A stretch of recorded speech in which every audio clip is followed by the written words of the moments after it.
Chapitre 11 La chaîne d'or 24 mai 1975. Une fois de plus, nous montions, Rose et moi, à bord d'un avion à l'aéroport international de Los Angeles. Pas de foule cette fois pour nous accompagner, seulement Steve et sa femme Debra qui étaient venus nous conduire. Pas de groupe soucieux d'anciens de l'église arménienne, pas de visage inquiet.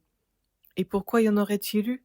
Au cours des 24 ans qui venaient de s'écouler depuis notre premier départ en avion, Rose et moi avions parcouru largement plus de 3 millions de kilomètres. Nous échangeâmes quelques mots, Steve et moi, à propos du film qu'il avait à faire en vue de l'émission télévisée pour le chapitre de Portland de notre association. Une dernière étreinte de Rose et de Debbie, et nous nous engageâmes dans la passerelle qui conduisait à l'avion. Nous partions pour Auckland, en Nouvelle-Zélande, où nos 16 chapitres avaient organisé une rencontre d'une semaine entière qu'ils avaient appelée Jésus 75. Aux dernières nouvelles, on prévoyait une telle affluence que notre association avait dû louer le champ de course d'Alexandra Park pour les 7 réunions. Notre première étape ce soir-là était Honolulu. Le dîner fut servi peu après le décollage et Rose appuya sa tête contre le hublot pour faire sa petite sieste habituelle quand nous voyageons en avion. J'en profitai pour préparer la réponse à la première question que ces milliers de gens allaient me poser. Qu'est-ce que c'est que votre association ? Comment répondre à une question comme celle-là ? En termes statistiques ? Pourquoi pas, après tout ? Leurs chiffres présentaient certainement un grand intérêt. Je sortis un bloc et un crayon et jetai rapidement sur le papier « Année d'existence, 24. Nombre d'États des États-Unis ayant des chapitres, 50. Nombre de pays ayant des chapitres, 52. Nombre total des chapitres existants, 1650. Moyenne de l'assistance mensuelle à l'Assemblée des chapitres, un peu plus d'1 demi-million. Taux de croissance, un nouveau chapitre par jour. Je souris en me rappelant le rêve des 1000 chapitres d'Oral Roberts, qui nous avait pendant un temps paru si irréalisable. Nous allions bientôt en avoir 2 fois ce nombre. Je continuai à inscrire. Tirage mensuel du magazine Voice, 800 000 exemplaires. Station de télévision diffusant nos émissions, La Bonne Nouvelle, 150. Moyenne hebdomadaire d'écoute de nos émissions, 4 millions. Grand déplacement en avion, 3 par an depuis 1965. Je posai mon crayon sur le plateau. Était-ce bien la bonne manière de définir l'association ? Faire le compte des gens, énumérer les rencontres ? Non, ce n'était pas cela. Et si je parlais de nos différents ministères ? Celui de la guérison, par exemple.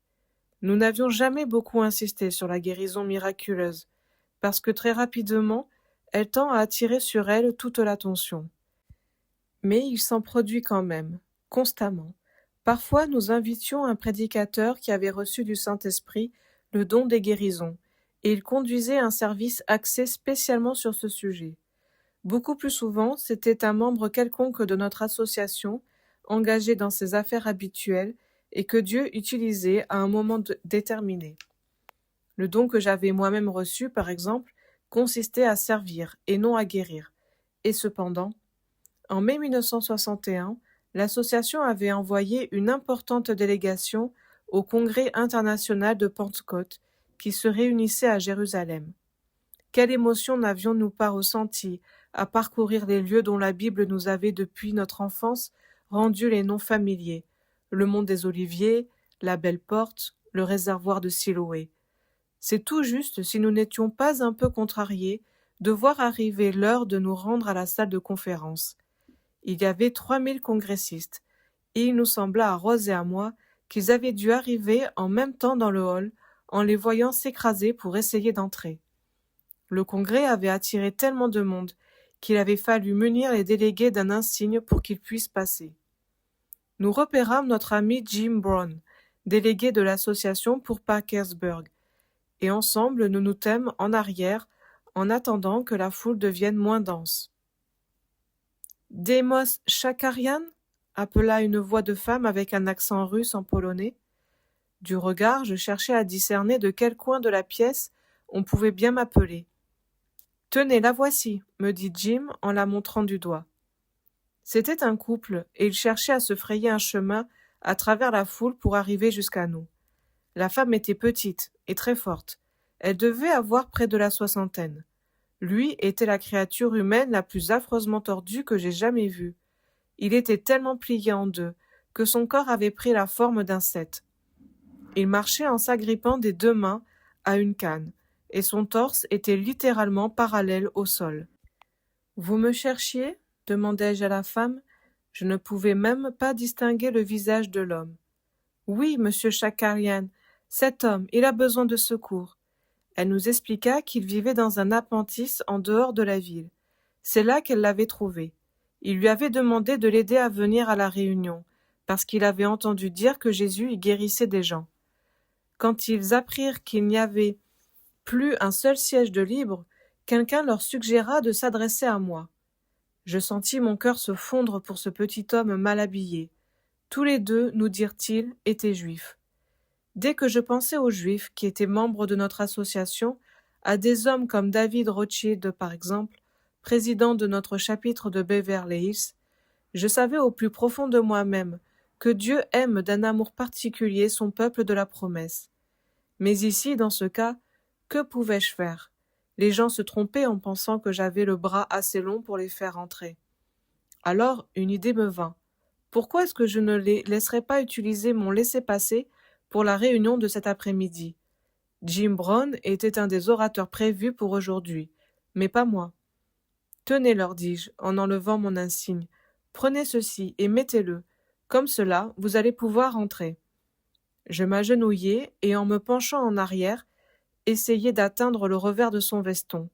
Je finis par réussir à y fixer l'insigne, et j'allais me relever quand j'entendis une voix sur l'origine de laquelle je ne pouvais pas me tromper. « Non, Démos, n'abandonne pas cet homme. Il faut que tu pries pour sa guérison, ici même. » Je demeurai interdit. Ici même, maintenant, alors que le hall d'entrée est bourré de dirigeants pentecôtistes, parmi les plus en vue de tous les coins du monde? Je jetai un coup d'œil à Jim Brown. Jim avait beaucoup plus d'expérience que moi en matière de guérison. Et il...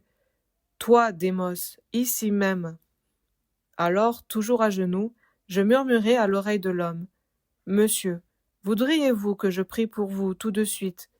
En guise de réponse, il appuya sa tête sur le sommet de sa canne et ferma les yeux.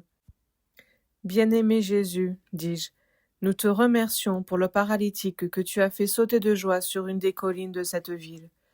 Aujourd'hui, Seigneur, un autre paralytique vient à toi, un qui fait partie du peuple que tu as choisi. » Des larmes coulèrent sur ses articulations noueuses et se répandirent à terre. Les gens commencèrent à s'attrouper autour de nous. Alors je lui dis « Au nom de Jésus-Christ, tiens-toi droit !» J'entendis quelque chose craquer. Sur le moment, je crus que le fragile petit homme s'était cassé quelque chose.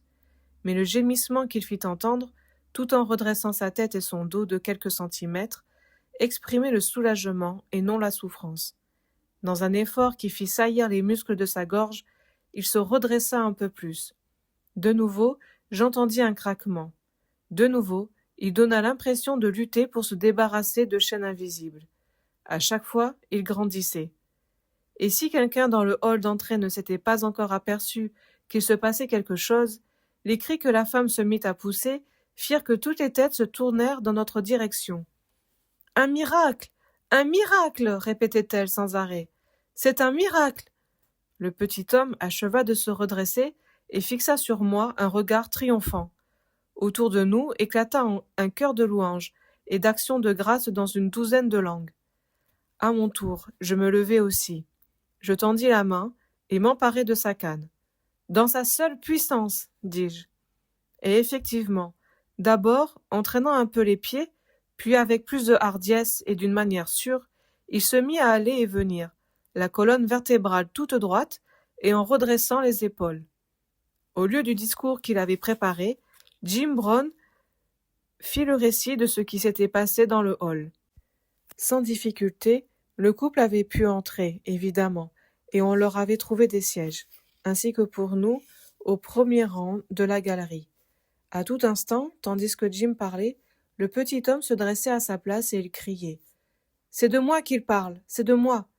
Et il sautait, et il dansait, puis il galopait, montant et descendant l'allée, au point que je finis par craindre qu'il ne retourne chez lui, de nouveau paralysé pour avoir fait des efforts trop grands. Oui, voilà une histoire que je pourrais raconter à Alexandra Park, bien qu'en vérité je ne sois pas plus capable de l'expliquer aujourd'hui que je ne l'ai été à l'époque. Contrairement à ceux qui exercent d'une manière spécifique le don des guérisons, je n'avais pas recherché celle-là. Je n'avais pas consacré des heures et des jours à prier et à m'y préparer.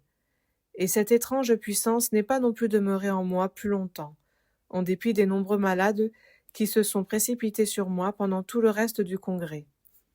Au mieux, ce que je pourrais leur dire à Auckland, c'est que la guérison est une des fonctions normales du corps du Christ, et que n'importe quel membre de ce corps peut être appelé à l'exercer à un moment ou à un autre. Quand cela arrive, le secret de son accomplissement réside, je crois, dans l'obéissance. Je jetai un coup d'œil à Rose, frileusement emmitouflée dans une couverture de la compagnie, et j'éprouvai quelque confusion en me remémorant ce qui s'était passé une certaine nuit à Donnay. Nous étions couchés, il était minuit, c'était l'heure d'éteindre. Mais pour une raison que j'ignorais, Rose était agitée. À tout instant elle se levait, et allait à la fenêtre, puis elle revenait, et s'asseyait sur le bord du lit. Je n'y comprenais rien, car c'est moi qui suis ordinairement l'oiseau de nuit, tandis qu'elle, au contraire, est de ceux qui ne s'endorment jamais assez vite. « Qu'est-ce qui se passe, chérie ? Je vais téléphoner à Viviane Fuller. »« Viviane Fuller ? Mais Rose, est-ce que tu te rends compte de l'heure qu'il est dans le New Jersey ? Chez eux, en ce moment, il est 3 heures du matin. » Les Fuller, en effet, habitaient dans le sud du New Jersey. Herb, le mari, était président de notre chapitre de Philadelphie. Il me sembla me souvenir que lors de notre dernière visite, Viviane, sa femme, souffrait des yeux. Mais quand même, l'appeler à cette heure de la nuit. Rose poussa un soupir. « Je sais, dit-elle. » Et elle convint qu'il était préférable d'attendre jusqu'au matin. Mais je n'ai jamais vu l'Esprit de Dieu rendre une personne aussi pleine d'inquiétude. Rose n'arrivait pas à se détendre. Il lui fallut d'abord se lever pour recommencer à se brosser les cheveux. Puis elle se remit au lit. Ensuite, il lui fallut aller vérifier si le poêle était bien éteint. Puis elle revint. Après quoi, il lui fallut aller s'assurer que les portes avaient été bien fermées. « Pour l'amour de Dieu, chérie, lui dis-je finalement, fais ton appel téléphonique avant d'avoir usé complètement la moquette. » Elle ne se le fit pas dire 2 fois et sauta sur l'appareil. Je fus très surpris de la rapidité avec laquelle on lui répondit à l'autre bout du fil. Rose écouta un instant, puis se tournant vers moi, « Démos, prends donc l'autre appareil. » Je me rendis dans la pièce de devant et saisis l'écouteur de l'autre appareil. « Viviane, dit alors Rose, répète à l'intention de Démos ce que tu viens de me dire. » Sans paraître le moins du monde endormie ou ennuyée d'être dérangée, Viviane me dit, à propos de ses yeux, que l'on avait diagnostiqué un glaucome très avancé et que le traitement qu'on lui avait prescrit ne produisait aucun effet. Comprenant qu'elle était en passe de devenir aveugle, elle avait essayé de faire face courageusement à la situation, s'exerçant pendant des heures à marcher dans toute la maison, sans se cogner contre les meubles. Malheureusement, la crainte et le découragement avaient fini peu à peu par avoir raison d'elle, et avaient atteint précisément cette nuit un degré insupportable. Elle était restée étendue, tout éveillée, avec le sentiment d'être abandonnée de Dieu et abandonnée de tous. Finalement, elle s'était mise à prier et avait dit à Dieu, « Je t'en prie, Seigneur, si tu m'aimes, montre-le-moi en faisant que quelqu'un m'appelle au téléphone. Oui, en ce moment même, au beau milieu de la nuit. » Pendant quelques instants, on n'entendit plus que le bourdonnement de la ligne. Puis Rose reprit, « Viviane, Dieu ne m'a pas seulement demandé de t'appeler, il m'a dit quelque chose de plus. Il m'a dit que tu allais être guérie, complètement guérie. » J'en eus le gosier serré et souhaitai que mon hoquet ne se fît pas entendre jusqu'à New Jersey. Cependant, Rose continuait de parler, rappelant à Viviane tous les signes merveilleux de la puissance de Dieu que nous avions vus ensemble dans l'association au cours des années. Après quoi, nous priâmes tous les 3 pour sa guérison, demandant que cette guérison commence tout de suite et qu'elle soit totale. Quand nous raccrochâmes, il était 1h30 du matin à Donnay, 4h30 à New Jersey. Les jours passèrent, puis Viviane nous rappela. « Je n'ai pas grand-chose de déterminant à vous annoncer, dit-elle, Mais 1 heure après notre conversation, l'autre nuit, j'ai eu l'impression que quelque chose m'éclatait dans la tête. Je ne peux pas vous expliquer cela autrement. Le lendemain, je suis retournée voir mon spécialiste. Tout ce qu'il a pu me dire, c'est qu'il n'y avait pas eu d'aggravation depuis ma dernière visite. Quelques semaines plus tard, Viviane nous appela de nouveau. Non seulement l'aggravation avait été stoppée, mais un léger mieux commençait à se faire sentir. Plusieurs mois s'écoulèrent, puis la date de notre congrès régional à New York arriva, et nous nous y retrouvâmes tous. Dans la salle comble de l'hôtel Hilton, je fis part à la foule de l'histoire de Viviane. Pour commencer, que les plus éminents médecins de l'État avaient diagnostiqué en elle un glaucome qui évoluait d'une manière irréversible. Puis je me préparais à dire « Mais maintenant », quand Viviane grimpa les marches de l'estrade et prit le microphone. Elle décrivit le caractère terriblement angoissant des progrès de la maladie, quand elle se demandait chaque matin si le jour qui commençait ne serait pas le dernier, où elle pourrait voir le visage de son mari. Puis elle en arriva au moment où elle avait connu le découragement le plus total, et à cette fameuse nuit où elle était restée éveillée sur son lit, priant à 3 heures du matin pour que quelqu'un lui téléphone. Elle raconta alors l'appel de Rose de l'autre bout des États-Unis, les consultations qu'elle avait eues ensuite chez son spécialiste, et combien ce dernier avait été heureux un beau jour de lui dire que ses yeux commençaient à réagir d'une manière inexplicable au traitement qu'on lui avait fait jusque-là. Je loue Dieu tous les jours de la vue parfaite que je possède maintenant. L'obéissance de Rose continua à porter des fruits. Avant même que Viviane ait fini de parler, des gens quittèrent leurs sièges les uns après les autres pour s'approcher de l'estrade, et finalement ils furent 26, tous atteints d'un glaucome à se tenir là debout. Dans une atmosphère chargée de foi, toute la salle pria pour eux. 6 mois plus tard, 7 d'entre eux assistèrent au congrès à Washington.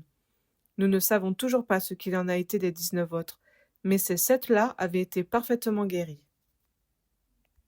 À chacune de nos grandes rencontres, on entend raconter des expériences semblables, et de plus stupéfiantes encore. Un cancer parvenu à sa phase finale guéri sur le champ. Un malade cardiaque qui reçoit un cœur tout neuf, pas un cœur guéri, mais un cœur neuf, qui ne portait aucune marque des vaisseaux en plastique ou des valves que la chirurgie avait insérées auparavant. Un jeune homme, tué d'une balle de revolver de 38, qui s'était assis dans son lit à l'hôpital de Jacksonville et qui avait demandé un verre d'eau après qu'un des dirigeants de l'association ait prié pour lui. En Afrique du Sud, un homme dont le médecin avait constaté le décès et qui était revenu à la vie lorsqu'un groupe de membres de l'association avait prié et qui porte triomphalement sur lui aujourd'hui son certificat de décès dans une poche de sa veste. Et dans tous ces cas, la chose est arrivée lorsque quelqu'un s'est résolu à obéir, quelque ridicule ou sans espoir que cela parût sur le moment. Ou bien, devrais-je parler de l'extension de notre ministère au monde entier ? En décembre 1974, la cible que Dieu avait fixée à un groupe de nos membres, tandis qu'ils priaient, atteindre 1,250 milliard de personnes pendant l'année 1975, sembla tellement astronomique que cela en devenait irréel. Mais il est vrai qu'à l'époque, toute notre ère électronique me semblait encore irréelle, et c'est par le moyen de l'électronique qu'en août de l'année suivante, on atteignait cette multitude sans précédent. Déjà, nos émissions à la radio avaient lieu toutes les semaines en 21 langues différentes à travers l'Europe, l'Amérique du Sud et l'Asie. Aux États-Unis, notre série d'émissions d'une demi-heure à la télévision, intitulée « De bonnes nouvelles », couvrait depuis bientôt 4 ans la totalité du pays, avec cette année des perspectives nouvelles au Canada, aux Bermudes, en Australie et au Japon. Notre fils Steve jouait un rôle important dans ce travail, comme directeur général de la production.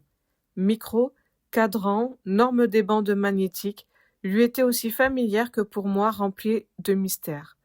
Rien que de penser à ma première apparition devant les caméras de télévision me fit frissonner. Quand on avait lancé la série télévisée De bonnes nouvelles, l'idée avait été que, comme je le faisais pour des réunions de l'association, je trouverais d'autres hommes que moi qui viendraient faire part de leur expérience. Cela paraissait très simple.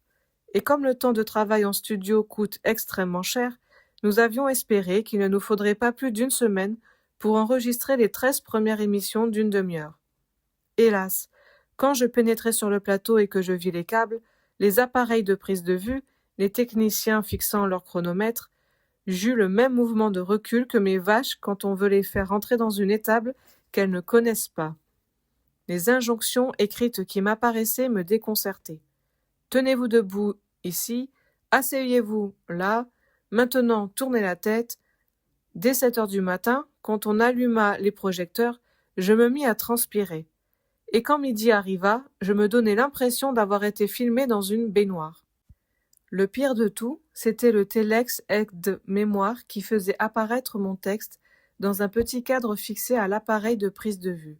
Je prononçais certains mots de travers, je m'embrouillais dans certaines phrases, au point que les braves gens que j'interviewais finissaient par être aussi décontenancés que moi. Au bout de 2 semaines de tournage, j'avais perdu 10 kilos et la totalité de mon enthousiasme pour notre beau projet. En désespoir de cause, j'allais trouver le producteur de cette première série, Dick Mann. « Je voudrais qu'on ne se serve plus de textes écrits, suppliai-je. Laissez-moi parler en toute simplicité aux gens. » Dick m'expliqua en long et en large que cela ne pouvait pas se faire à la télévision.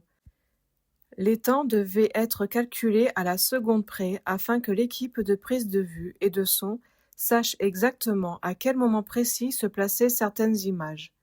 Ce fut bien entendu son point de vue de technicien qui l'emporta, jusqu'au moment où l'on nous projeta le résultat. Ce qu'on voyait, c'était un automate aux yeux creux dans un visage de bois. Les séries suivantes furent tournées dans un style beaucoup plus décontracté. Plus de textes écrits, plus de tournage d'essais, et au lieu de tout cela, il y eut uniquement la prière avant, la prière pendant et la prière après. J'en oubliai toute la mécanique mise en œuvre et pus ainsi concentrer toute mon attention sur l'homme à qui j'avais affaire. Immédiatement, nous sentîmes toute la différence, et l'Esprit de Dieu se répandit dans ce studio. Les caméras cessèrent de s'enrayer, les gens arrivèrent à l'heure, et les 4 interviews prises pendant la demi-heure prévue pour chacune d'elles s'équilibrèrent parfaitement. Dick Mann n'en revenait pas. Chaque fois, me dit-il plus tard, qu'il me faisait le signe qu'il ne me restait plus qu'1 minute à parler, je m'arrêtais pile au bout de 60 secondes. Des choses encore plus difficiles à expliquer arrivèrent aussi. Une fois, nous nous trouvions à Porto Rico, et nous avions à filmer 18 récits qui avaient été choisis par les chapitres de cette île. Cela nous faisait un programme extrêmement serré, car nous devions faire toutes nos prises de vue à la lumière du jour, et il ne cessait de pleuvoir. L'après-midi où je devais interviewer un homme qui avait été guéri de la lèpre, ce fut un véritable déluge. L'équipe des caméramans couvrait les appareils avec des bâches, et nous n'eûmes plus qu'à nous asseoir en rond et à contempler la pluie qui tombait à flots. Rogelio Parilla arriva, et je serrai le moignon de main qu'il me tendit. Le jour sembla devenir plus lumineux, et je crus au premier abord que c'était à cause de la joie qu'on lisait dans le regard de Rogelio, mais je m'aperçus qu'en réalité, un rayon de soleil avait percé les nuages. Les opérateurs enlevèrent prestement les bâches de protection, et Rogelio, ainsi que la femme qui l'accompagnait pour servir d'interprète, s'avancèrent dans le champ des caméras. Par le truchement de cet interprète, Sally Olsen, il nous fit comprendre ce que cela avait été pour lui quand, à l'âge de 9 ans, il avait appris qu'il était lépreux. La détresse causée par la maladie, sous son aspect physique, avait été plus facile à surmonter que l'arrachement à sa famille et son internement dans un camp d'isolement. Jusqu'à ce moment-là, il n'avait encore jamais vu un lépreux, et soudain il lui avait fallu vivre au milieu de gens dont la seule apparence le terrifiait. Il n'avait pas encore vécu le pire. Au bout de quelques années, c'était lui le plus atrocement défiguré de tous, tellement couvert de plaies hideuses que même les autres lépreux ne voulaient pas l'approcher et qu'il l'obligeait à prendre ses repas à l'écart. Quand il eut 22 ans, un groupe de chrétiens visita un jour la léproserie, et il entendit pour la première fois la bonne nouvelle de Jésus. L'être misérable et sans espoir qu'il était alors se transforma en une créature remplie de joie et d'amour. À cette époque-là, la maladie avait rongé jusqu'à ses cordes vocales, et il demanda à Dieu de lui rendre sa voix, afin de pouvoir dire aux autres ce qu'était la vie nouvelle qu'il avait découverte. Peu de temps après, il apprit qu'un service de guérison serait célébré dans l'église pentecôtiste de la ville voisine, Rio Piedras. Une espérance indescriptible commença à s'insinuer en lui. Il harcela les autorités jusqu'à ce qu'il obtienne la permission, rarement accordée, de quitter le camp. Il se rendit au culte annoncé et s'assit dans le fond, aussi loin que possible des autres participants. Quand les gens s'approchèrent pour demander la guérison, il resta également en arrière, attendant que tout le monde ait passé avant lui. Le désespoir l'envahit alors soudainement, car il vit que la guérison était donnée par l'imposition des mains. Et qui voudrait toucher un lépreux? Finalement, la place devant l'estrade se trouva vide. Rogelio avança rapidement et s'agenouilla. Le pasteur Torres s'approcha de lui et posa ses 2 mains sur sa tête. Après cela, il les posa sur son visage, sur ses épaules, sur son dos. Enfin, il l'entoura de ses 2 bras et l'étreignit. Et à cet instant-là, Rogelio sut dans son cœur qu'il était guéri. Il fallut aux médecins de longues semaines pour arriver à admettre ce que leur examen leur révélait, à savoir que la maladie de Rogelio Parilla n'était plus en état d'évolution. On finit par lui rendre sa liberté, et pendant les 25 années qui se sont écoulées depuis, il a annoncé la bonne nouvelle sur tout le territoire de Porto Rico. Dieu lui avait rendu une voix magnifique, aussi bien pour parler que pour chanter. Les musiciens qui l'avaient accompagné s'approchèrent de nous, et sur le rythme entraînant du calypso propre aux Antilles, Rogelio chanta à la gloire de Dieu. La dernière note du chant s'éteignit. Le soleil disparut à l'horizon, et les caméramans et les musiciens eurent tout juste le temps de mettre leur matériel à couvert avant que la pluie torrentielle ne reprenne de plus belle. Nous fîmes part de l'événement le soir même à une réunion du chapitre de San Juan, et conclûmes par ces mots.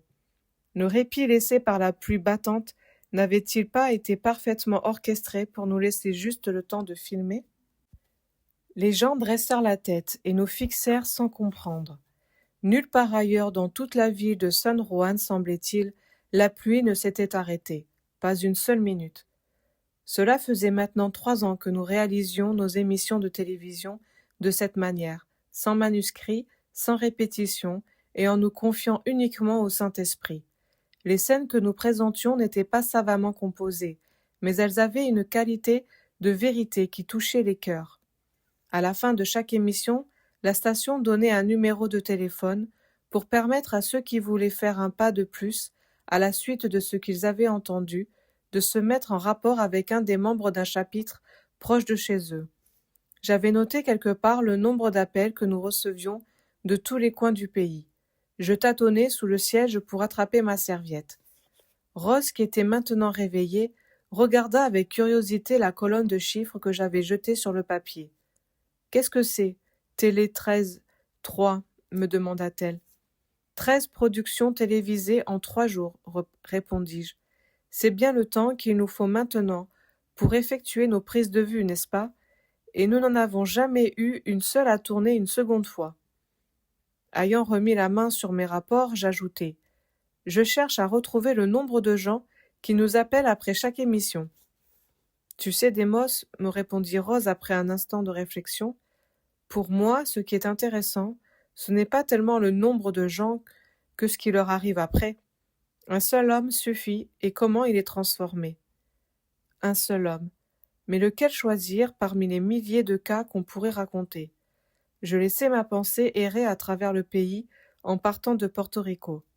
D'abord la côte est des États-Unis, puis le Middle West, ensuite tout le long du chemin à travers les montagnes jusqu'à la Californie et au-delà, à l'autre extrémité, Hawaï.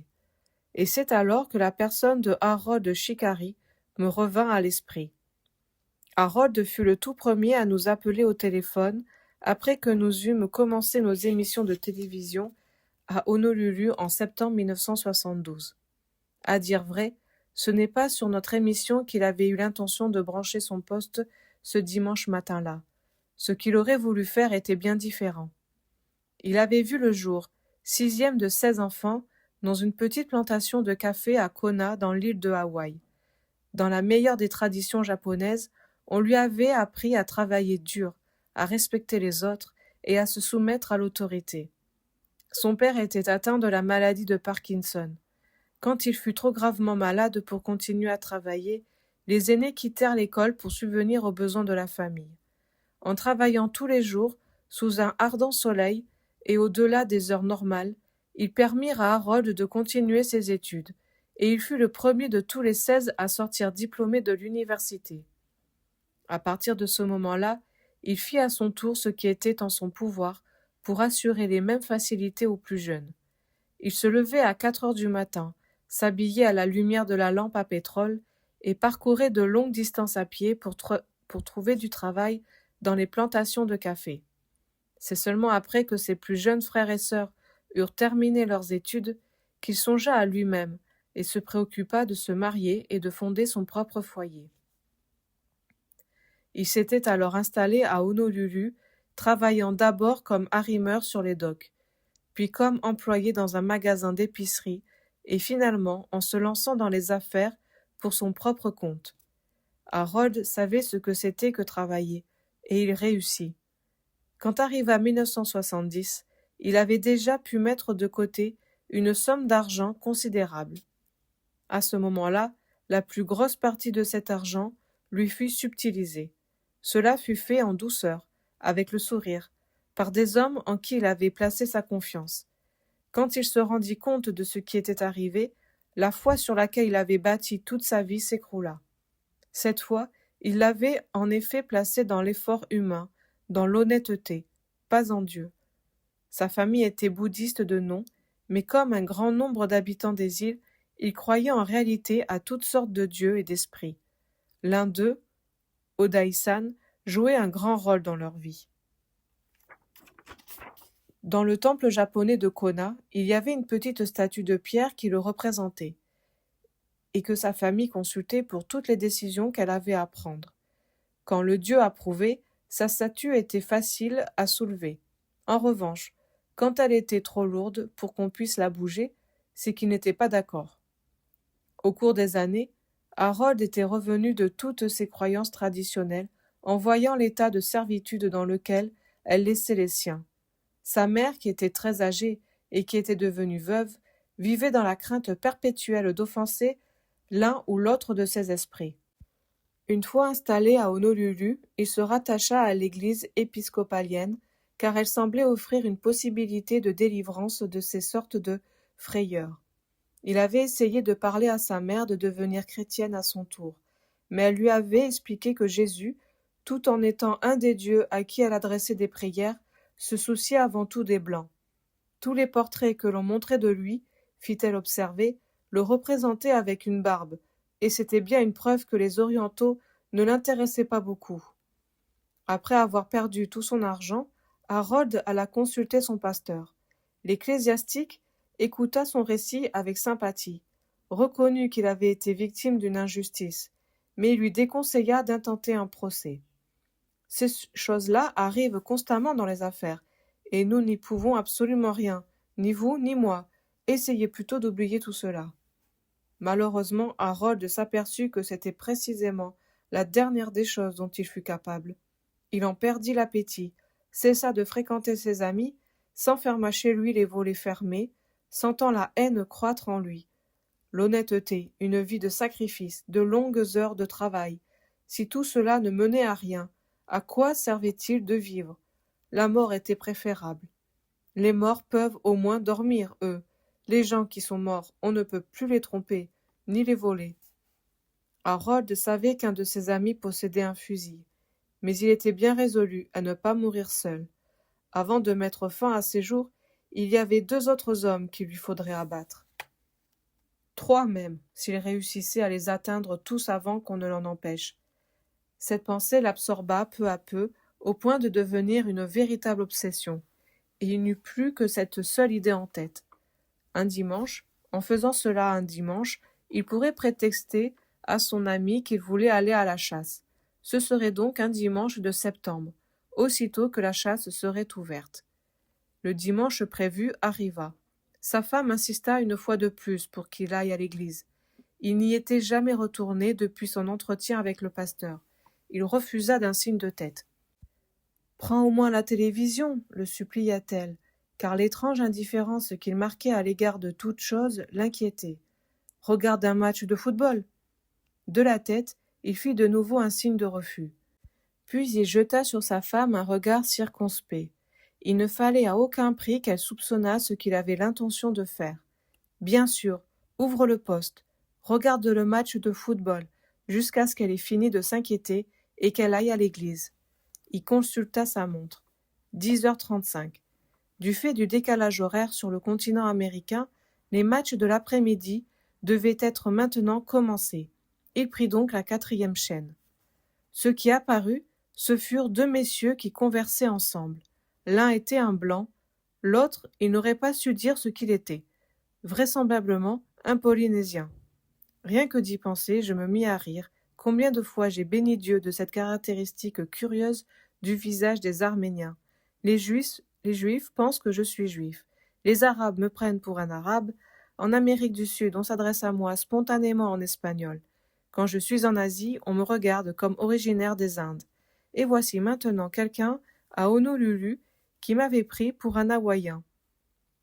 Dans l'état du bouleversement où il avait la tête, Harold était bien incapable de suivre ce que ces 2 hommes disaient. Assis sur sa chaise, il était resté penché en avant, dans la position qu'il avait prise pour tourner le bouton du poste, et il fixa simplement leur visage. Ces gens-là lui donnèrent l'impression d'être les plus heureux qu'il eût vus de sa vie. Il essaya de se concentrer pour saisir les paroles, mais ses pensées étaient dans un trop grand état d'agitation. Il continua donc seulement à les fixer. Et tandis qu'il faisait cela, une paix étrange prit possession de cette pièce fermée et sombre. L'amour, l'harmonie, l'espérance, c'était comme si ces choses jaillissaient du poste de télévision lui-même. Lorsque les 2 hommes eurent fini de parler, un numéro de téléphone fut projeté sur l'écran. Toujours assis sur le rebord du coussin qui garnissait sa chaise, dans la position où il était resté depuis l'instant où l'image était apparue sur son écran, Harold se répéta mentalement le numéro indiqué. Quelques minutes plus tard, il était en conversation téléphonique avec Roy Hitchcock, membre de notre chapitre d'Honolulu, et les mots qu'il entendait étaient trop merveilleux pour être vrais. Jésus est parfaitement au courant de tout ce qui vous concerne. Jésus est la réponse. Jésus vous aime. Aujourd'hui, Harold est un des animateurs non seulement de sa propre église épiscopale, mais aussi de notre association pour l'organisation de nos activités dans toutes les Antilles. Il n'a jamais récupéré l'argent qu'il avait perdu, mais l'association l'aida à déposer son fardeau de rancune et de colère et à sortir victorieux de l'épreuve. Non content de faire lui-même un nouveau départ dans la vie, il en a aidé des centaines d'autres à découvrir eux aussi de nouveaux commencements. Parmi les tout premiers, il y eut sa vieille maman âgée de 81 ans. Quand elle vit la transformation qui s'était opérée dans son fils, elle se rendit compte qu'il existait une puissance plus grande que celle des esprits qu'elle avait si longtemps tâché d'apaiser. Elle-même et plusieurs autres membres de sa famille firent un tas de diverses statues et des reliques de toutes sortes qu'ils avaient conservées dans leur maison, et ils y mirent le feu dans le jardin d'une église. Quand sa mère mourut en 1973, c'était une chrétienne sereine et rayonnante. Cette sorte d'expérience nous donna la certitude que la télévision avait un rôle à jouer dans l'accomplissement de la scène prophétique que j'avais vue et où le monde entier s'éveillait à la vie. De même, cette merveille moderne que sont les voyages aériens intercontinentaux. J'entrepris de dresser une liste des différents pays où nos grandes expéditions en avion porteurs de la bonne nouvelle nous avaient menés. Grande-Bretagne, Suède, Norvège, France, Italie, Japon, Philippines, Vietnam, Inde. J'en comptais plus de 50. Dans la plupart d'entre eux, nous laissions derrière nous, après plusieurs semaines, quelque chose de plus important que les réunions et les congrès. Un chapitre local, souvent même plusieurs, constituant autant de centres où se poursuivait l'activité des laïcs. Dans d'autres, comme la Finlande, l'Estonie et la Yougoslavie, nous dûmes nous contenter de rester dans l'expectative, en priant pour que des résultats se produisent à plus longue échéance. Et cela me fit penser à ma première visite à un pays communiste et à la résolution qui s'était formée en moi à cette occasion. C'était à Cuba, après que Fidel Castro eut pris le pouvoir. Notre petit groupe était logé dans ce qui était autrefois le Hilton de la Havane, appelé maintenant Cuba Libre. Castro en avait fait son quartier général, hérissé d'armes et rempli de soldats, mais nous n'avions encore jamais pu même entrevoir le chef lui-même. Puis un matin, vers 2 heures, alors que j'allais me mettre au lit, soudain, en moi-même, je sus que si je m'habillais tout de suite et prenais l'ascenseur pour descendre au restaurant, je me trouverais face à face avec Fidel Castro. À cette époque, j'avais déjà eu trop de fois affaire au Saint-Esprit pour mettre en doute la véracité de tels éclairs de connaissance, quelque inexplicables qu'ils fussent, et je me rhabillai aussi silencieusement que je pus. « Où vas-tu » me demanda Rose en ouvrant les yeux. « Je descends pour rencontrer Castro. » Rose, elle aussi, était habituée maintenant à ce genre de signaux faits par l'esprit. « C'est sympathique, » dit-elle à moitié endormie. En bas, au restaurant, il n'y avait comme clients qu'un groupe de très jeunes soldats qui me donnèrent l'impression d'avoir 15 ou 16 ans, assis au comptoir, buvant du jus d'orange. Quelques années plus tôt, m'expliqua le barman, la salle, à cette heure-là, aurait été bondée de monde. D'Américains, me dit-il avec un air de regret. Du casino, ajouta-t-il en faisant un geste dans la direction des salles de jeu, maintenant désertes qui se trouvaient à l'étage. Il ne regardait pas à la dépense. Il inscrivit ma commande d'une glace et se dirigea vers la cuisine en poussant un soupir.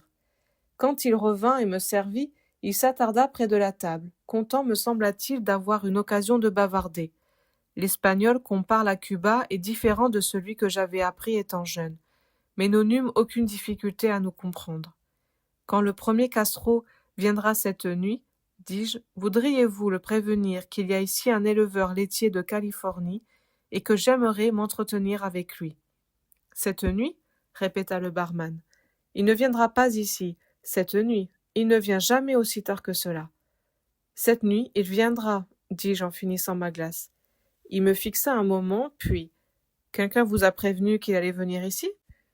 Je ruminai sa question quelques instants. « Oui, acquiesçai-je, quelqu'un me l'a dit. »« C'est impossible, » dit l'homme en hochant la tête. « Il ne vient jamais après 10 heures du soir. » Et selon toute apparence, il semblait bien que le barman devait avoir raison. 5 autres minutes passèrent encore. 10. Les jeunes soldats quittèrent les lieux. Je pris ma note et me dirigeai vers la caisse. Au moment où le caissier me rendait ma monnaie, un lourd bruit de bottes se fit entendre dans le couloir.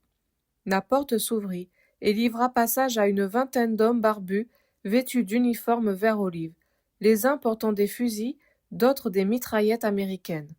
Au centre du groupe se trouvait Fidel Castro. Il s'assit à une table, commanda un steak, tandis que ses gardes du corps se disposaient en cercle autour de la pièce, et comme il n'avait personne d'autre à surveiller, leurs regards se portèrent sur moi. Je vis le barman se pencher et dire quelques mots à Castro. Ce dernier, à son tour, me regarda un bon moment.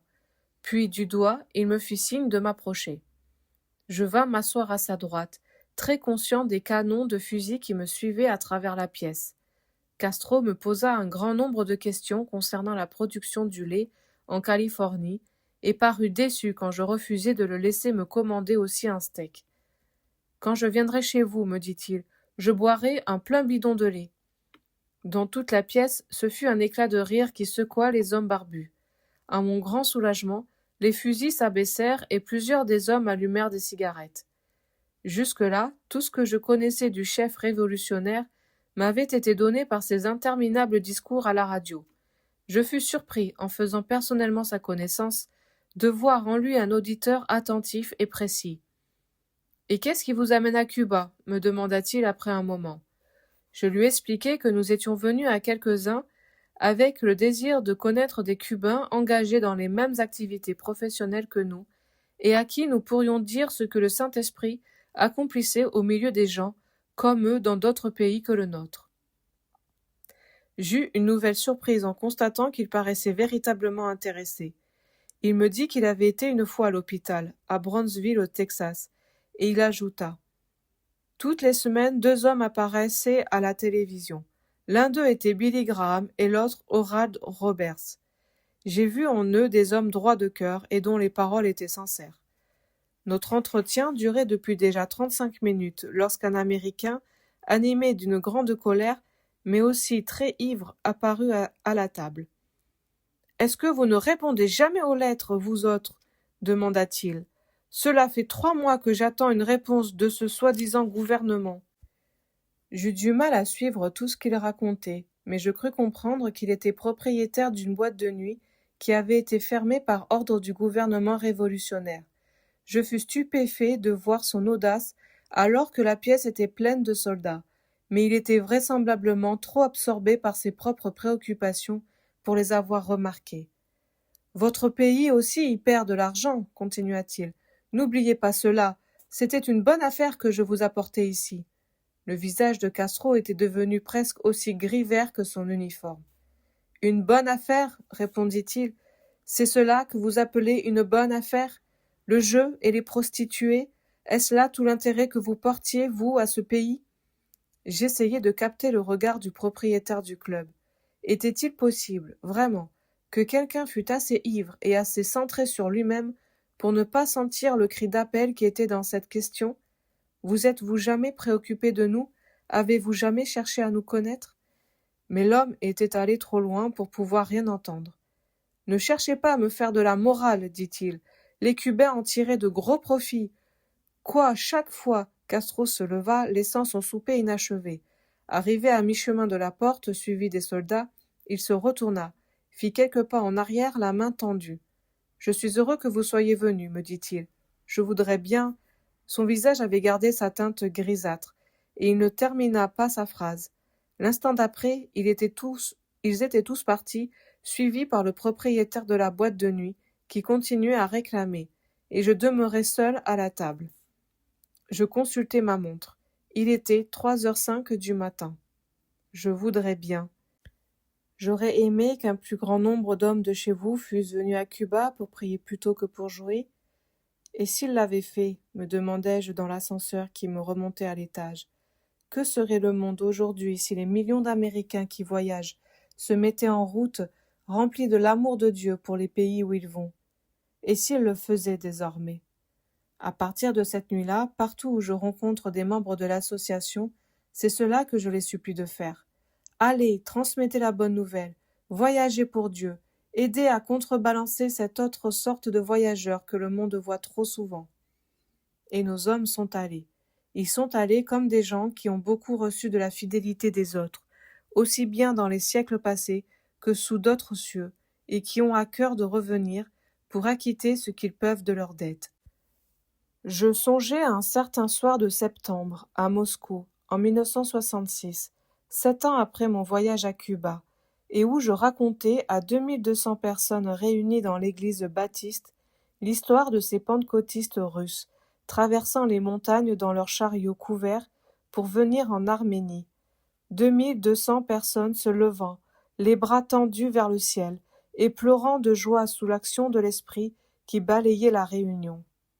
Le lendemain, j'eus la possibilité d'enregistrer le même récit pour la radio de Moscou et de remercier la nation russe du plus profond de mon cœur de nous avoir apporté le don ineffable de Dieu. J'inclinai le dossier de mon siège et fermai les yeux. Des hommes sur toute la surface de la terre, s'éveillant de la mort à la vie, oui, c'était cela l'association. C'est cela que j'avais vu dans notre salle de séjour à Downey. Qu'y avait-il d'autre dans la vision? Des gens qui revenaient à la vie non seulement pour Dieu, mais les uns pour les autres. Des hommes qui avaient été isolés et qui se retrouvaient ensemble, se découvrant les uns les autres. Cela aussi, c'était l'association. À la séance d'ouverture de nos congrès, nous aimions demander à notre auditoire « Combien y a-t-il d'épiscopaliens ce soir parmi vous? Combien de presbytériens? Combien de baptistes ?» Je prenais plaisir à voir non seulement qu'aucune de nos questions ne restait sans réponse, mais surtout qu'à chaque fois des mains se levaient un peu partout dans la salle. Des catholiques et des méthodistes étaient assis côte à côte, ou des quakers avec des adventistes du 7e jour, si bien que lorsque l'esprit descendait sur la réunion, les deux hommes qui tombaient dans les bras l'un de l'autre, quelque part là-bas au 17e rang, pouvaient très bien appartenir à des églises qui n'avaient eu aucun contact depuis des siècles. Un rapprochement de races. Les choses ont évolué maintenant, mais il n'y a pas si longtemps encore, la ségrégation raciale était hélas une réalité dans de nombreuses régions du pays. Ce qui nous était arrivé à Atlanta, par exemple, me revint à l'esprit. Je préparais la rencontre mondiale qui devait avoir lieu dans cette ville. Nous avions loué la salle de danse d'un hôtel du centre, réservé plus de 1000 chambres pour 5 nuits, organisé le programme des émissions de radio, fait imprimer les bulletins d'inscription, et nous étions pratiquement venus à bout des 1001 problèmes qui s'enchevêtrent les uns dans les autres, quand il s'agit de préparer un très grand rassemblement de cette nature. Un mois environ avant la date d'ouverture du congrès, l'hôtel découvrit que nous attendions, comme d'habitude du reste, un grand nombre d'hommes d'affaires noirs. Qu'à cela ne tienne, la direction allait se mettre en devoir de préparer leur installation dans des conditions prétendument identiques dans un immeuble voisin. Ils auraient à leur disposition un salon de grand luxe, où ils pourraient suivre les réunions grâce à un système de télévision en circuit fermé. À force d'innombrables coups de téléphone, le siège du congrès fut déplacé à Denver. Là, il se passa une chose tout à fait remarquable. Les inscriptions de Noirs ne furent pas seulement nombreuses, mais elles dépassèrent largement tout ce à quoi nous nous étions attendus. L'explication nous en fut donnée finalement par l'un d'eux, qui était propriétaire d'un magasin de confection à Atlanta. « Depuis 2 mois, nous expliqua-t-il, mes amis me demandaient ce qui pouvait bien me pousser à aller à la réunion de prière de ces Blancs. Mais quand ils eurent connaissance de ce qui était arrivé avec l'hôtel, eh bien, il m'a fallu louer un autocar pour pouvoir amener tous ceux qui manifestèrent le désir de m'accompagner. » Signalons à ce propos qu'une vingtaine d'années plus tard, dans le courant de l'été 1973, notre congrès régional réuni à Atlanta attira tous les Noirs des auditoires de 1500 personnes, où blancs et noirs étaient indistinctement mêlés. Un rapprochement de générations. Sous la direction de notre fils Richard et de son admirable femme Évangéline, nous avons maintenant, au cours de tous nos grands rassemblements, une partie entièrement consacrée aux jeunes. Combien de fois, en traversant un hall d'hôtel, n'ai-je pas coudoyé un adolescent aux longs cheveux et un homme plus âgé en vêtements de ville, versant des larmes de réconciliation serrés l'un contre l'autre. Un rapprochement de gens de cultures différentes. Des Blancs et des Noirs se réunissaient dans plusieurs de nos quelques 100 chapitres en Afrique du Sud. Des protestants et des catholiques se demandant mutuellement pardon et s'étreignant avec joie dans nos chapitres de Belfast en Irlande. Des gens qui abattent tous les murs de séparation existant entre nous et les autres. Je me souviens d'une femme qui devait, pour ainsi dire, littéralement dresser un mur entre elle et le reste du monde pour pouvoir se sentir à l'aise. Sarah Elias, c'était son nom, était une musicienne qui avait fait ses études de piano à New York et qui avait chanté sous la direction de Leopold Stokowski. C'était une femme de grande taille et d'allure imposante, et vous n'auriez jamais soupçonné à la voir qu'elle souffrit du moindre trouble intérieur.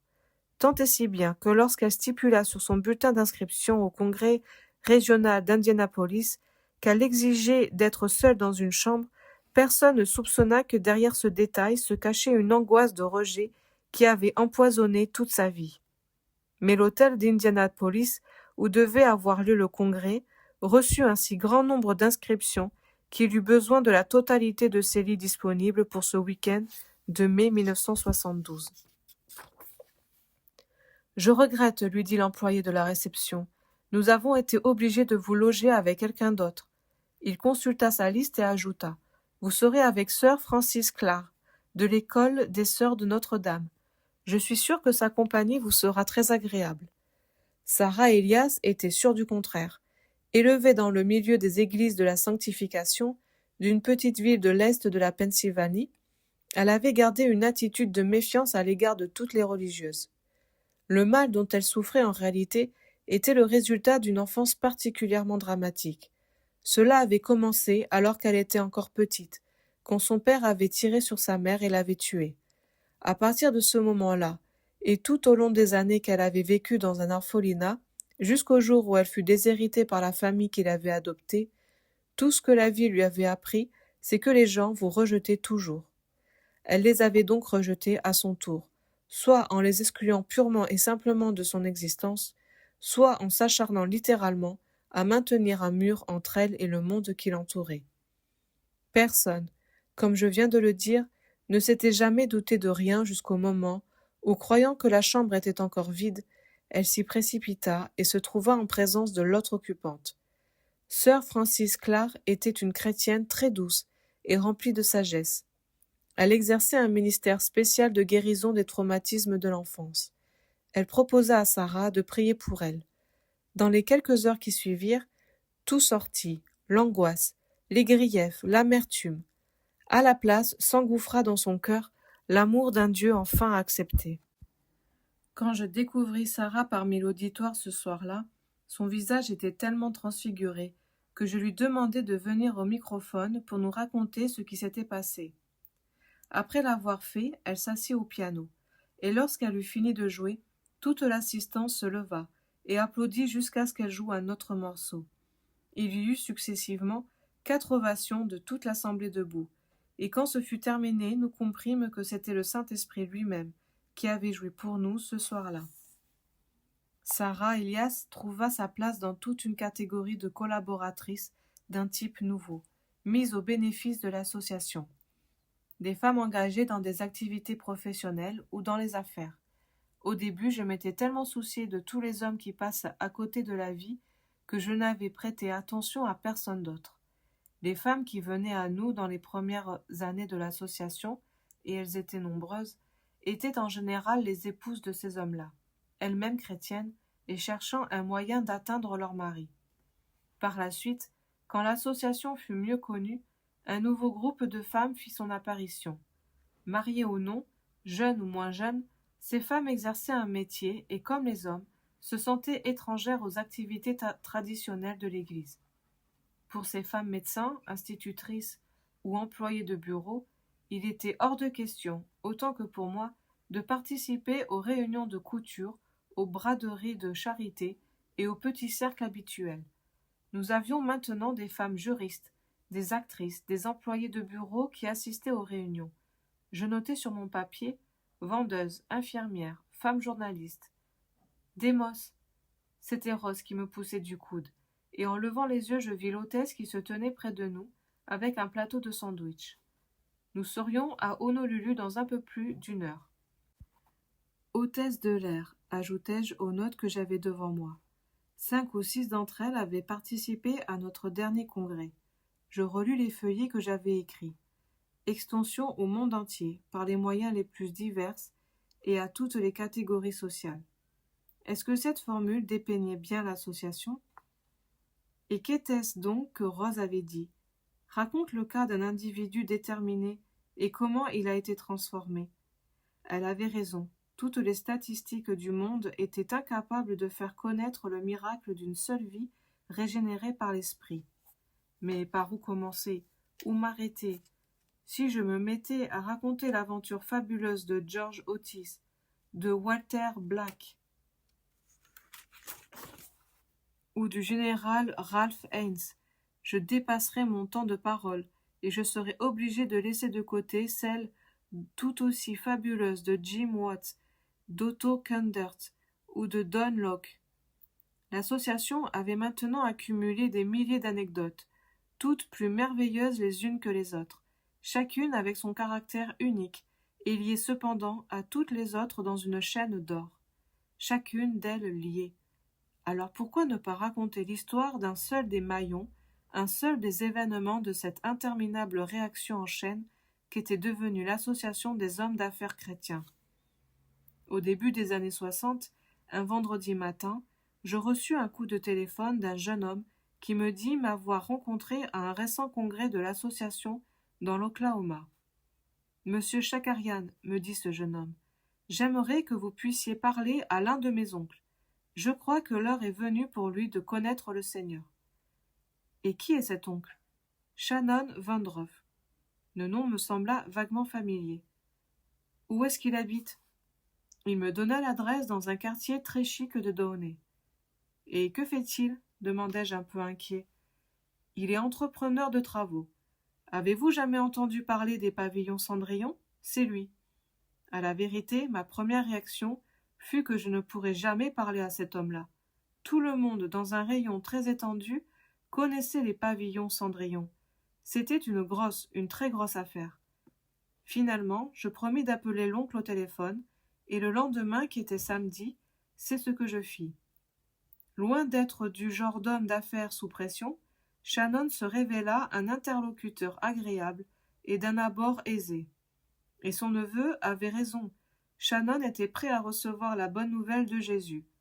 Lui et sa femme, Veta, nous invitèrent, Rose et moi, ce même soir dans leur vaste demeure située près du terrain de golf.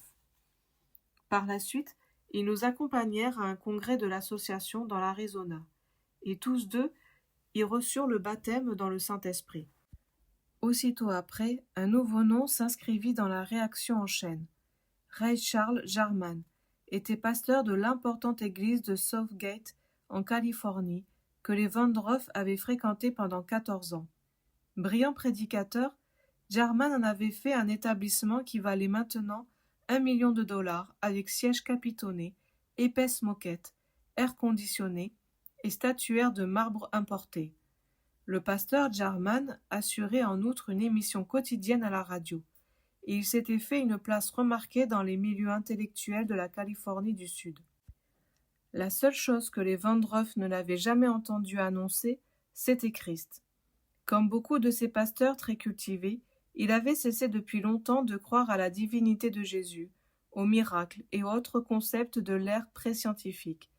Mais c'était un homme de devoir, et il désirait sincèrement donner à ses ouailles quelque chose d'authentique. Pendant 50 ans, il se consacra à la recherche de cette insaisissable réalité. Il approfondit la science religieuse, la pensée nouvelle, l'unité chrétienne et la science chrétienne. Sentant se creuser de plus en plus profondément le vide de sa vie, il se tourna vers les religions orientales, se mettant à l'école, entre autres, pendant 3 ans, de Paramahansa Yogananda. Sa démarche l'entraîna au Rose-Croix et après cela à la théosophie. En 1961, avant que l'usage de la drogue n'ait été déclaré illégal, il entra dans une clinique de San Francisco où il paya une infirmière, un médecin et un psychiatre pour l'assister, tandis qu'il faisait l'expérience du LSD sur lui-même pendant 24 heures. Loin de lui fournir une révélation de Dieu, cela lui valut de faire des cauchemars qui le poursuivirent pendant des mois entiers. De son côté, Shannon Vandroff, après sa propre conversion, avait commencé discrètement à poser des jalons pour amener Jarman à une réunion de l'association. Le savant ecclésiastique déclara catégoriquement que cela ne l'intéressait pas. Pendant près de 4 ans, Shannon ne lâcha pas, tant et si bien que Jarman en arriva à ne plus même pouvoir supporter de le voir s'approcher. Finalement, un ami commun l'invita à une soirée de musique chrétienne et de communion chez les Vandroff. Avec un haussement d'épaules de résignation, il accepta. Qu'est-ce qu'il y avait à y perdre? Après tout, cela lui donnait l'occasion de faire une expérience de plus. Et c'est ainsi qu'en août 1965, Ray Charles Jarman se rendit chez les Shannon en compagnie de 3 membres de son église. Il y avait tant de monde dans l'immense salon des Vandroff qu'il leur fut difficile de trouver des sièges. Jarman remarqua chez tous ces gens un rayonnement qui l'intrigua. Il y avait la même animation qu'à une soirée mondaine. Cela aussi l'intrigua et en même temps le contraria. S'il n'y avait pas eu les membres de son église qui l'avaient amené, il serait reparti immédiatement. Au fur et à mesure que la soirée se poursuivait, Jarman se sentait de moins en moins à son aise. Il y eut des chants, de la prière, des témoignages suivis d'exclamations, telles que « Loué soit Dieu !» Jarman ne cessait de se demander ce que ses confrères de l'université diraient de tout cela. On en était arrivé à peu près à la moitié de la soirée, quand la porte s'ouvrit et qu'il vit paraître, soutenue de chaque côté par des aides, la femme la plus maigre et la plus décharnée qu'il eût jamais vue. Ses yeux étaient soulignés de profonds cernes et ses vêtements flottaient tellement qu'on aurait cru qu'il n'y avait personne dedans. Cette femme était ma sœur Florence. Comme frappé d'horreur, Jarman regarda les deux hommes la porter, pour ainsi dire, à travers la pièce et l'installer sur une chaise. 25 ans s'étaient écoulés depuis que Florence avait eu son accident d'auto. Et de quelle vie de service ce quart de siècle n'avait-il pas été rempli? Souvent accompagnée au piano ou à l'orgue par Rose, Florence avait chanté dans des réunions d'église ou de notre association, du nord au sud et de l'est à l'ouest du pays.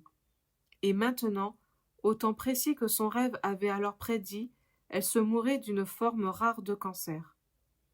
Florence Shakarian Lalaine lui demanda Shannon: « Vous sentez-vous assez forte pour chanter pour nous ?» « J'essaierai, répondit-elle en souriant.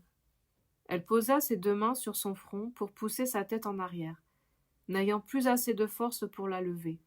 Puis elle se mit à chanter. À ce moment-là, Jarman se trouva face à face avec cette réalité qu'il avait si longtemps cherchée. Jarman était passionné d'opéra. Il avait entendu la plupart des voix les plus fameuses de notre temps. « Mais je n'ai jamais entendu une voix comme celle-là, me dit-il plus tard. Lorsqu'elle chanta, ce fut comme si un ange se tenait dans la pièce. » Florence demanda à toute l'assistance de se joindre à elle pour reprendre le chœur du « Que tu es grand, Seigneur ». Sa voix s'éleva alors au-dessus de toutes les autres, de plus en plus haut, avec la pureté du rossignol. Et Jarman eut le sentiment qu'il se tenait à la porte du ciel. Malheureusement, sa tendance à tout rationaliser était tellement enracinée en lui que sa pensée continua à refuser ce que son esprit savait dorénavant. Ce n'est que quelques mois plus tard qu'il se décida à faire le saut terrifiant qui consista à aller au-delà des limites de sa propre intelligence, chose qu'il n'avait jamais faite non plus jusque-là. Il se mit à genoux dans le petit appartement où, comme veuf, il habitait seul, et avec Shannon Vandroff comme témoin, il demanda à Jésus de prendre sa vie entièrement en charge. Quand il se releva, c'était un homme aussi comblé et aussi joyeux qu'il avait pu être autrefois, vide et angoissé. C'est ce Ray Jarman-là, le nouveau, que des centaines de milliers de personnes ont entendu depuis dans des réunions de notre association à travers le monde. J'ai prêché pendant 42 ans avant de connaître Jésus, avait-il pris l'habitude de nous dire. Mais qui saura jamais combien d'hommes Ray Jarman a atteint depuis 9 ans, et combien parmi eux en ont à leur tour atteint d'autres, et où s'arrête la chaîne d'or qui lie chacun de nous à l'autre. Mais aussi, où commence-t-elle? Je me mis à songer au maillon qui avait été forgé dès avant ma naissance, à Magardish, Michigan, prophétisant alors que nous étions encore à Caracalla et disant: « Dans une année, jour pour jour, tu auras un fils. » À ce fils-là, conduisant sa charrette de légumes, attelé à un cheval qu'il avait appelé Jack. Que ce chaînon était donc fort, qu'il liait l'existence des Shakarian à celle des Michigan. C'est le petit-fils de Magardish, Harry, qui, un dimanche de 1955, avait eu une vision dans l'église arménienne pentecôtiste de Los Angeles. Il avait vu le sanctuaire se remplir de lumière, tandis que des torrents d'huile en provenance du ciel se répandaient sur Isaac Shakarian. C'était une ordination, et de la seule nature que notre Église reconnut. Et c'était ainsi que pendant près de 10 ans, mon père accomplit, comme pasteur laïque, le service de l'Église, ne percevant évidemment, selon la tradition arménienne, aucun salaire quelconque.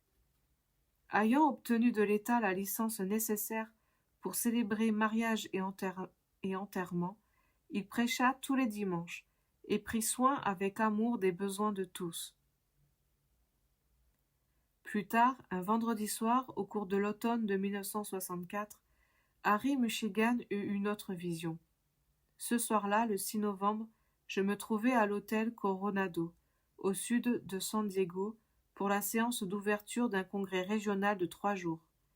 Notre fille Jerry et son mari, Jane Scalf, étaient là aussi.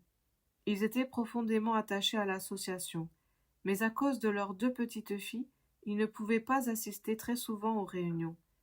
J'étais au courant de tous les arrangements qu'ils avaient dû faire pour assister tous les 2 à celle-là, et c'est pourquoi je fus très étonnée quand ma fille vint me dire qu'il nous fallait retourner immédiatement à Daunay. « C'est grand-père, dit-elle. Il est à l'hôpital. » « À l'hôpital?